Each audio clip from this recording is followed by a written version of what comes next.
নমস্কার, awareness with দাসজিতে আপনাদেরকে স্বাগত জানাই। এই 2026-এর ভোট 1977 সালের ভোটকে কিন্তু মনে করিয়ে দিচ্ছে। আমরা খুবই ছোট ছিলাম, 5-6 বছর বয়স। রিসেন্ট গ্রামের এক কাকার সঙ্গে আমার দেখা, কথায় কথায় ভোটের আলোচনা উঠে আসলো এবং উনি নির্দ্বিধায় বললেন যে ভাইপো, এই ভোটটা কিন্তু সেই বামফ্রন্ট সরকার যখন 1977 সালে এসেছিল, একদম তার পরিবেশ, সেই হাওয়া কিন্তু এখন বয়ে বেড়াচ্ছে। এর পরিবর্তন অবশ্যম্ভাবী।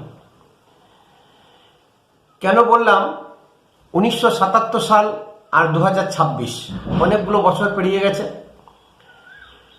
সেই সময় ছিল কংগ্রেসের রাজত্ব, সিদ্ধার্থ শঙ্কর রায়।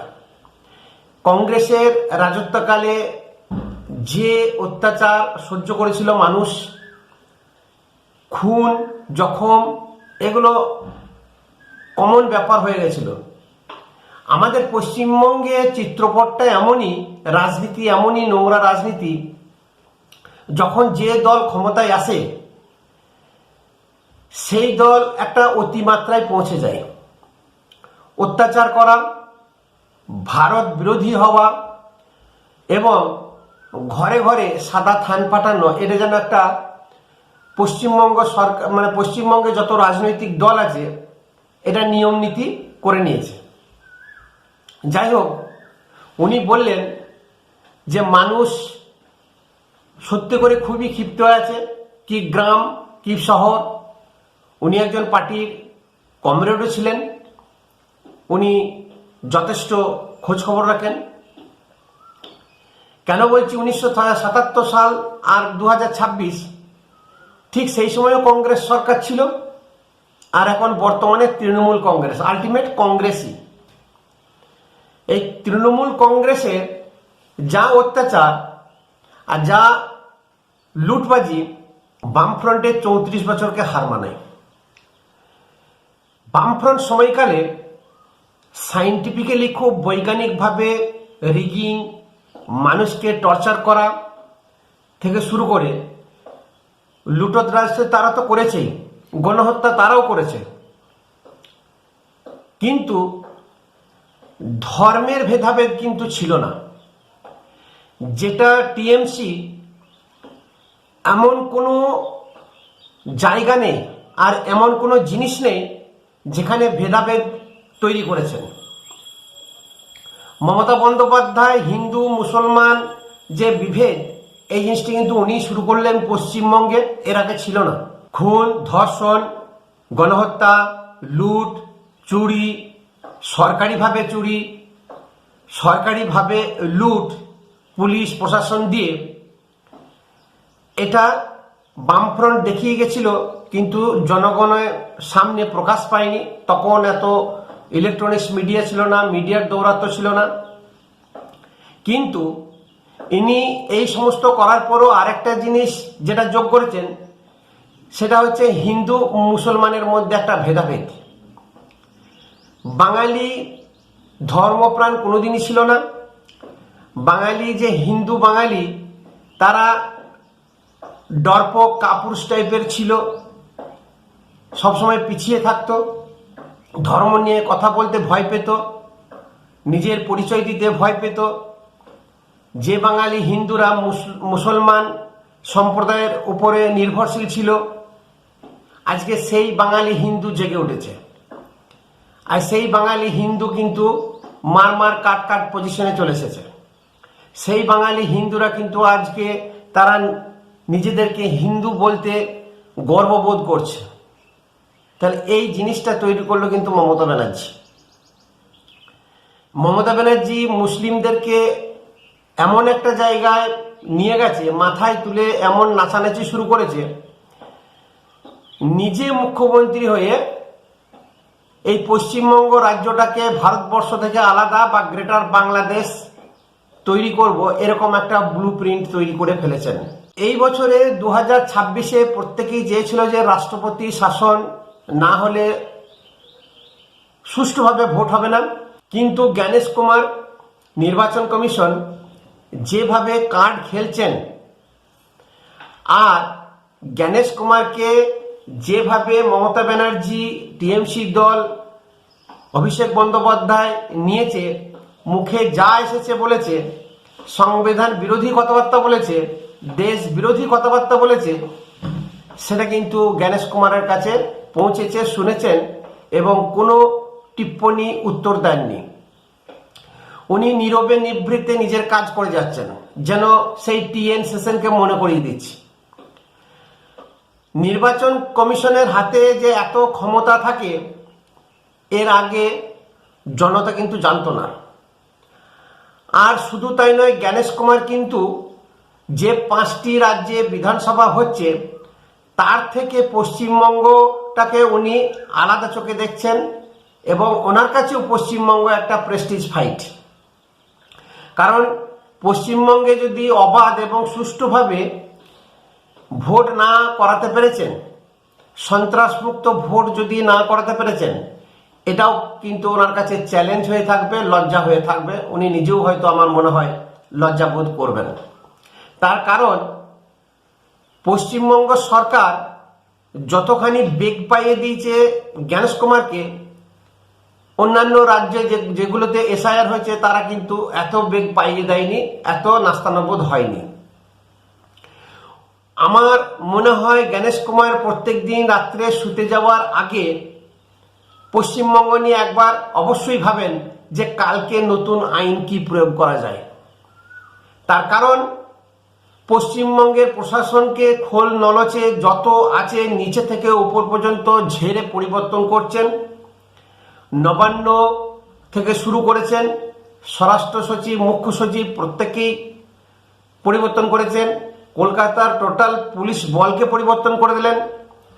যে সমস্ত দাগি অফিসারগুলো ছিল, আরজিকর কাণ্ডের সমস্ত তথ্য লোপাট করা যে বিনীত গোয়েল,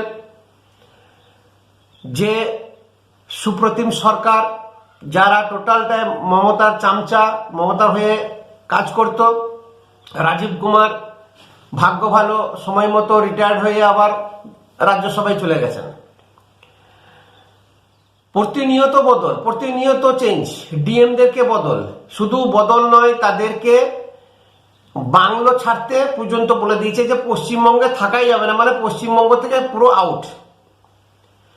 আবার রিসেন্ট 73 জন আরও রিটার্নিং অফিসার, তাদেরকে বদলি বা তাদেরকে নিয়ে কাজ করা যাবে না।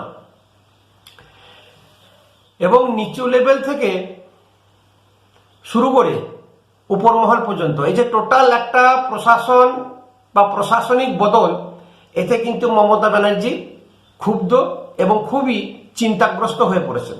রুলিং পার্টির প্রশাসন, পুলিশ, সরকারি আমলা, বিডিও, এসডিও থেকে শুরু করে স্বরাষ্ট্র সচিব, মুখ্য সচিব, যত ছোট বড় যত অফিসার আছে, প্রত্যেকেই কিন্তু এই ভোট বৈতরণী পার করতে সাহায্য করে।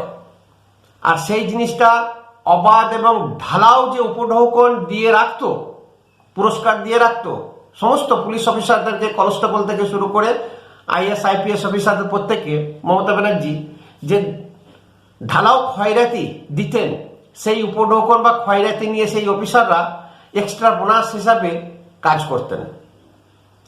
সেই সমস্ত টোটাল যেটা প্রশাসনিক বদল বা প্রশাসনিকভাবে করে দেওয়া, রাষ্ট্রপতি শাসন মানেই যে আমরা জানি মিলিটারি শাসিয়ে উল্টোপাল্টা কেলানো, সঠিক পথে নিয়ে আসা, ধরে জেলে ঢোকানো, এটা তো আছেই।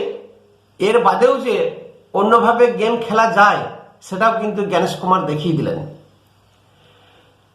আমি কেন বললাম যে 1977 সাল আর 2026 সালের মধ্যে মিল আছে?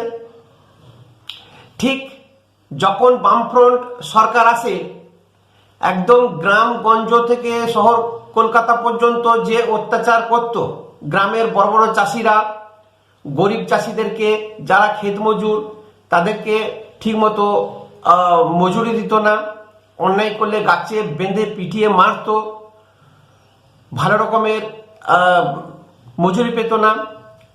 এই নানান রকমের যে গ্রামের অত্যাচারগুলো হয়, গ্রামের পলিটিক্স, জমি ধান কেটে নেওয়া, লুট করা, বাড়ি লুট করা, খুন জখম, এগুলো তো কমন ব্যাপার ছিল, গণলুট ছিল, এইগুলো মানুষ অতিষ্ঠ হয়ে গেছিল। এবং ঠিক সেই সময় জ্যোতি বসুর আবির্ভাব, বামফ্রন্টের আবির্ভাব দিয়ে যত পেরেছে মানুষ ক্ষোভ উগরে দিয়েছে। সেই ক্ষোভের আগুনে বা সেই ক্ষোভটাকে কাজে লাগিয়েছিল জ্যোতি বসু কমিউনিস্ট নেতারা। মানুষ ঠিক সেই রকমই আজকে বীতশ্রদ্ধ, অত্যাচারিত, অবহেলিত। আজকে প্রায় 7,000-এর বেশি কোম্পানি পশ্চিমবঙ্গ ছেড়ে চলে গেছে দিদিমণির শাসনকালে। শহর কলকাতার বহু বাড়ি খোলা অবস্থায় পড়ে আছে, তারা ছেড়ে পালিয়ে গেছে, কেউ বিক্রি করে দিচ্ছে। সেইগুলো প্রত্যেকে কিন্তু বাংলাদেশ থেকে, পাকিস্তান থেকে উর্দুভাষী আসা মুসলমানরা কিনে নিচ্ছে, দখল করছে, তাদেরকে বিক্রি করে দিচ্ছে। এক কথায় গ্রেটার বাংলাদেশ বা মুসলিম তোষণ বা মুসলিম শাসনের পথে উনি চলে গেছেন, অনেক দূর এগিয়ে গেছেন। এই অত্যাচার মানুষ আর মেনে নেবে না। আবার নিজের ভোট কেন্দ্রে দাঁড়িয়ে উনি যে হারবেন না জিতবেন এই দ্বিধাগ্রস্ত, ভাইপোর ওপরও ভরসা করতে পারছেন না। যে প্রার্থী তালিকা প্রকাশিত হয়েছে, যেখানে যাকে দেওয়ার দরকার সঠিক ক্যান্ডিডেট সেখানে পায়নি, সেখানে সব ক্ষোভ, নিজেদের মধ্যে মারপিট অলরেডি শুরু হয়ে গেছে, প্র্যাকটিস ম্যাচ চলছে সংঘর্ষের। ভবানীপুরে যে মুসলিম অধ্যুষিত এলাকা আছে তারাও যে বেঁকে বসেছে এবং ভোট ভাগাভাগি হবে এটা কিন্তু দিদিমণি বুঝে গেছে। নন্দীগ্রামে আর যাওয়ার সাহস করেনি পিসি ভাইপোতে। আগে বলতেন 294টা সিটে আমি দাঁড়িয়েছি, আমাকে লক্ষ্য করে ভোট দেবেন, তাই দিয়েছে। এবারে কিন্তু মানুষ সেই কাজ করবেন না। এখন কোথায় প্রচারে যাবেন, ভবানীপুর প্রেস্টিজ ফাইট। আবার এইদিকে এসআইআর হওয়াতে প্রচুর নাম বাদ গেছে, আর যতগুলো বাদ গেছে সবই দিদিমণির দুধেল গাইদের ভোট ছিল। সাপ্লিমেন্টারি যে 24-25 লাখ নির্বাচিত হয়েছে তার মধ্যে 10 লক্ষের বেশি নাম বাদ গেছে, এবং ভবানীপুর থেকে 55,000 থেকে 60,000 ভোটারের নাম বাদ, যেগুলো টোটালটাই ছিল মমতা ব্যানার্জির ভোট ব্যাংক। এই যে নানান একটা ক্যালকুলেশন, নানান একটা জিনিস, চিত্রনাট্য দেখা যাচ্ছে। এই পরিবর্তন কিন্তু সেই 1977 সালের পরিবর্তনকে মনে করাচ্ছে। তো গ্রামের সেই কাকার কথাটাকে কিন্তু ফেলে দেওয়ার মতো নয়। নমস্কার, ভিডিও যদি ভালো লাগে অবশ্যই শেয়ার করবেন, একটা সাবস্ক্রাইব করবেন।